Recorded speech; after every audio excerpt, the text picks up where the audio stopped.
আসসালামু আলাইকুম। Realme 9 Pro Plus এই ফোনটি নিয়ে যে পরিমাণে হাইপ তৈরি হয়েছে আসলে তা কতটুকু জাস্টিফাইড। অনেকেই বলছে এটি নাকি 40,000 টাকা বাজেটের মধ্যে বেস্ট ফোন। আজকে আমার পয়েন্ট অফ ভিউ থেকে আপনাদেরকে জানানোর চেষ্টা করব এই ফোনটি সম্পর্কে বিস্তারিত। আমি দিবাকর মাহমুদ, আপনারা দেখছেন ডিকোডার দিবাকর। ফিরে আসছি ছোট্ট একটা ইন্ট্রোর পরে।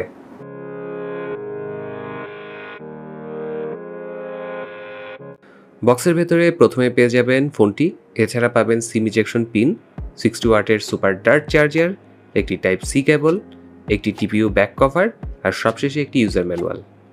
ফোনটি দুইটি কালারে পাওয়া যাবে, একটি কালার সানরাইজ ব্লু আর অপর কালারটি হচ্ছে অরোরা গ্রিন। আমার হাতের ভার্সনটি সানরাইজ ব্লু 8GB 128GB, এটি আমাদের দেশে ম্যাক্সিমাম ভার্সন। ফোনটার সাইজ আমার কাছে একদম ঠিকঠাক মনে হয়েছে। ফোনটা খুবই স্লিম আর এর থিকনেস 0.31 ইঞ্চি। রেয়ার পার্ট কিছুটা কার্ভ হওয়ার কারণে গ্রিপ করতে বেশ সুবিধা হচ্ছিল।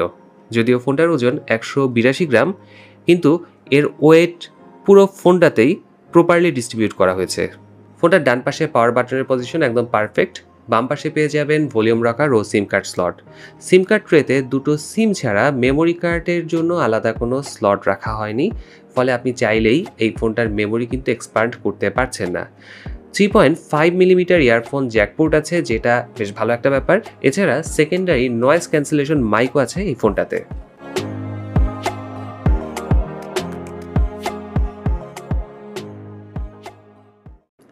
সিক্স 6.4 ইঞ্চের সুন্দর একটা ডিসপ্লে থাকলেও এখানে পাওয়া না পাওয়ার অনেক ব্যাপার আছে। Full HD plus super AMOLED 90 হার্জের ডিসপ্লেটার কালার বেশ ভালো, কন্ট্রাস্ট, ভিউইং অ্যাঙ্গেল কোনো কিছু নিয়েই কমপ্লেন করব না। ভাবতে ভাবতে এই 90 হার্জ রিফ্রেশের সাথে উইক টাচ রেসপন্স কিছুটা ডিসহার্টেড করেছে আমাকে। ডিসপ্লের এই 90 হার্জ রিফ্রেশ রেট কোনোভাবে আশা করা যায় না, কারণ এরকম বাজেটের একটা ফোনে 120 হার্জ রিফ্রেশ রেট যে কোনো কেউই আশা করবে। আর ডিসপ্লেটা সব কিছু যদি বাদও দেই তাহলে এর চিন এরিয়া অবশ্যই যে কোনো কাউকে বিরক্ত করবে, কারণ এই ফোনটার ডিসপ্লের সব থেকে খারাপ দিক হলো এর বিশাল চিন। এটা দেখে অনেকটা ফোনটাকে 20 থেকে 25,000 টাকার মধ্যে যে ফোনগুলো আছে সেগুলোর মতো মনে হচ্ছিল আমার কাছে।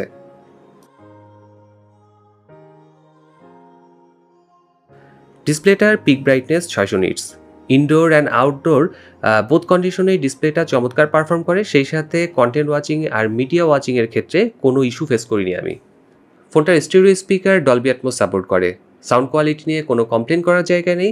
সাউন্ড বেশ লাউড অ্যান্ড ক্লিয়ার, কোনো ডিস্টরশন পাইনি ফুল ভলিউমে। সাউন্ডের ক্ষেত্রে ফোনটাকে A+ দেওয়া যেতেই পারে। অ্যাপারেন্টলি ফোনটার ব্যাটারি কম মনে হলেও এই 4500 মিলিঅ্যাম্পিয়ার ব্যাটারি দিয়ে 6 থেকে 7 ঘন্টার রাফ অ্যান্ড টাফ ইউজেজে ব্যাকআপ পেয়েছি। আর রেগুলার ইউজের ক্ষেত্রে আরামে 9 থেকে 10 ঘন্টা ব্যাকআপ পেয়ে যাবেন।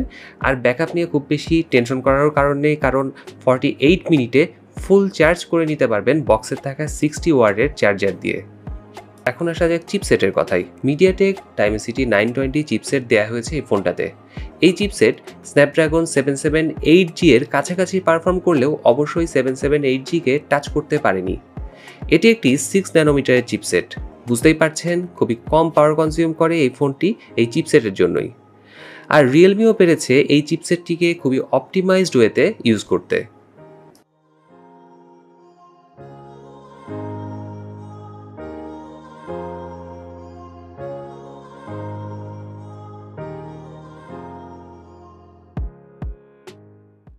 আপনি যদি আগামী 3 থেকে 3.5 বছর ডে টু ডে টাস্কের জন্য একটি ভালো ফোন চান, সেক্ষেত্রে Realme 9 Pro Plus হতে পারে বেস্ট একটি অপশন আপনার জন্য। কারণ মিডিয়াটেক 920 খুব ভালোভাবে রেগুলার টাস্ক হ্যান্ডেল করতে পারে। কোথাও কোনো রকম ল্যাগের দেখা পাইনি। কাগজে কলমে যাই আসুক না কেন, ফোনটার রিয়েল লাইফ পারফরমেন্স আমাকে বেশ সন্তুষ্ট করতে পেরেছে। ফোনটার একটা ভালো দিক হচ্ছে এটা হেভি ইউজেও খুব একটা গরম হয় না। একটা ভ্যাপার কুলিং চেম্বার আছে ফোনটিতে, যার ফলে হ্যাভি গেমিংয়ের সময় হিট হলেও খুব সহজেই হিটটা চলে যায়। এই ফোনটা একটা গেমিং সেন্ট্রিক ফোন না হলেও গেমিংয়ে আপনি কোনোভাবেই হতাশ হবেন না। ফোনটার রেয়ারে 3টা ক্যামেরা আছে। মেইন ক্যামেরাটিতে সনির 50 মেগাপিক্সেলের IMX766 সেন্সর আছে, এটাতে OIS পেয়ে যাবেন। এরপরে আছে 119 ডিগ্রি ফিল্ড অফ ভিউয়ের আলট্রা ওয়াইড ক্যামেরা, যেটাতে ব্যবহার করা হয়েছে 8 মেগাপিক্সেলের একটি সেন্সর। সেই সাথে সব শেষে আছে 2 মেগাপিক্সেলের একটি ম্যাক্রো লেন্স। ফোনটার ছবির কোয়ালিটি নিয়ে কমপ্লেন করার কোনো জায়গা নেই, সবগুলো ছবি ভিভিড এবং শার্প এনাফ। কিছু ক্ষেত্রে ছবিগুলো আর্টিফিশিয়াল আর প্রসেসড মনে হলেও সোশ্যাল মিডিয়ার রেডি টাইপ ছবি এগুলো। যারা এডিটিংয়ের ঝামেলা এড়াতে চান তাদের জন্য এই ছবিগুলো কিন্তু বেশ ভালো সোশ্যাল মিডিয়ায় আপলোড করার জন্য। শুধু দিনেই না, রাতেও লো লাইটে বেশ ভালো ছবি তুলছিল এই ফোনটি। কিন্তু ভিডিও কোয়ালিটি খুব একটা ভালো মনে হয়নি আমার কাছে, স্ট্যাবিলাইজেশনের অবস্থাও খুব একটা সুবিধার না। আমার মনে হয় Realme 9 Pro Plus ফোনটার ইম্পর্টেন্ট সাইডগুলো আমি আপনাদের সামনে তুলে ধরতে পেরেছি। অস্থিতিশীল ফোনের বাজারে এই ফোনটা একটা ভালো অপশন হতে পারে। এই ফোনটার সবথেকে বেস্ট পার্ট হলো এর ক্যামেরা। এছাড়াও বাদবাকি সব কিছুও যে খারাপ লেগেছে তা কিন্তু না। অফিসিয়াল ফোন নিতে চাইলে এই মুহূর্তে এটি বেস্ট অপশন, অ্যাটলিস্ট এই বাজেটে। আজকের ভিডিও এ পর্যন্তই। এই ভিডিও নিয়ে যে কোনো মতামত জানাতে পারেন কমেন্ট সেকশনে। আবার দেখা হবে নতুন কোনো ভিডিওতে। ততদিন পর্যন্ত সকলে সুস্থ থাকুন, ভালো থাকুন। আল্লাহ হাফেজ।